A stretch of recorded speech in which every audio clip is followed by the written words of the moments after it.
Good morning. It's Kristen Johnson here with 365 Days of Discovering Me. And today is my day 58, and it's a tough one. It's the breakup day. Yesterday was my breakup day. I've been dating a great guy for almost 10 months, and sometimes when you break up, it's not because anybody did anything wrong, or because you're an ass, or because you're cranky or witchy. Sometimes it's just not right. And that is this case. And doesn't mean there's not a little bit of sadness, because I'm human, but it is definitely good. And I made a list of what I learned and the adventures that happened, that made me a better woman, because I feel like I'm leaving this relationship a better woman, and I hope and I think it would be true that he's also leaving the relationship a better man.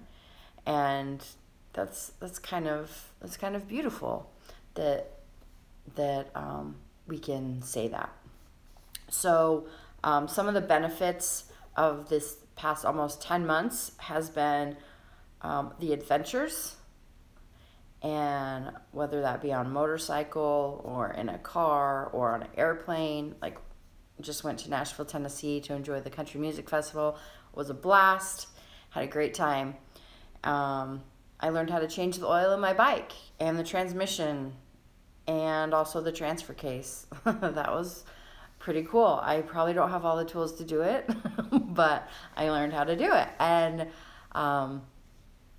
that's awesome. The other thing is I met a ton of awesome people. So many people that I met. When you meet new people, it's you become part of their circle, and I've met so many wonderful, terrific people, and that has been a joy. And those friendships will continue to grow as well, even though the boyfriend and I have departed ways for forever.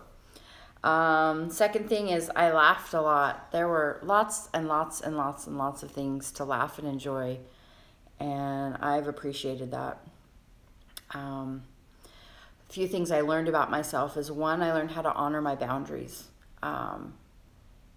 And that's part of this whole 365 days of discovering me, is that I wasn't honoring my boundaries.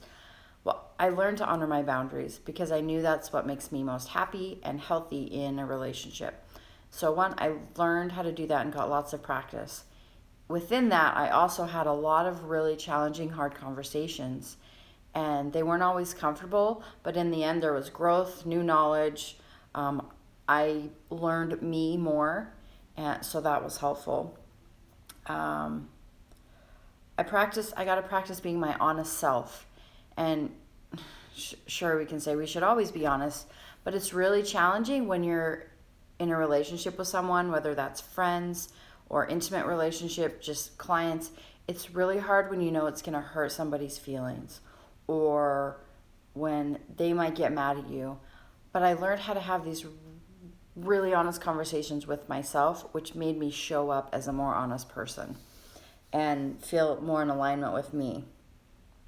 And the last thing I wrote down is I allowed a space for him to be 100% him, and not reactive and witchy, just a space of love. Like, no matter what my reaction was to it, he could still be him.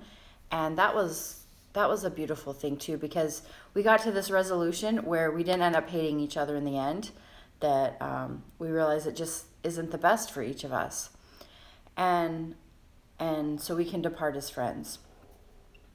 I want to go into a little bit of what it feels like to be out of alignment.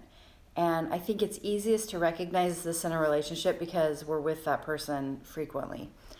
So for me, when I feel out of alignment, there is like irritation, just almost like this grinding on my soul, like sandpaper. Like, it's not real aggressive, but it's like, things don't feel right.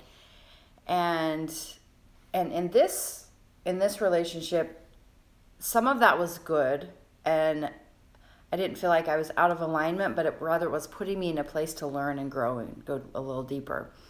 But this is when that grinding is like, it's really not what you should be doing. You're feeling sadness, you're feeling depression, and it can even be low level. Like this grinding on our souls when, like, we know that it's not right. And it makes it harder. It made it harder for me in this situation when it's a good people. He's a good guy. So it's just this low level grinding and just honoring that feeling that something's not right within my own soul. I got to get back to a place where I'm at peace and I'm growing and I'm learning and I'm in alignment. Because when we do that, life just starts flowing again. Things start working out. But the longer we stay in these relationships and situations, it could be jobs, it could be so many things. But when we stay in these situations where it's grinding on our soul, it's harder. Life becomes harder. So recognizing sooner that something isn't right for us, and it's that low level depression, sadness, irritation, um, frustration, which I've been talking about the last several days. That's like a clue. Ding, ding, ding, ding. Hey, does something need to change in your life? And sometimes those things take a few months to figure out, especially in the case of a job. You can't just leave it or quit it. There has to be some exit strategy so you're not put in a weird situation where you don't have any money. So that was my day 58, the breakup day. And actually, I feel good. I feel relieved. I feel grateful for the experience. But today's the summer solstice, it's the longest day of the year, and it's just new beginnings. I'm grateful for the experiences I've had over the last almost 10 months, 9.5 months. So I hope you have an awesome day. I love you, and I'll talk to you tomorrow.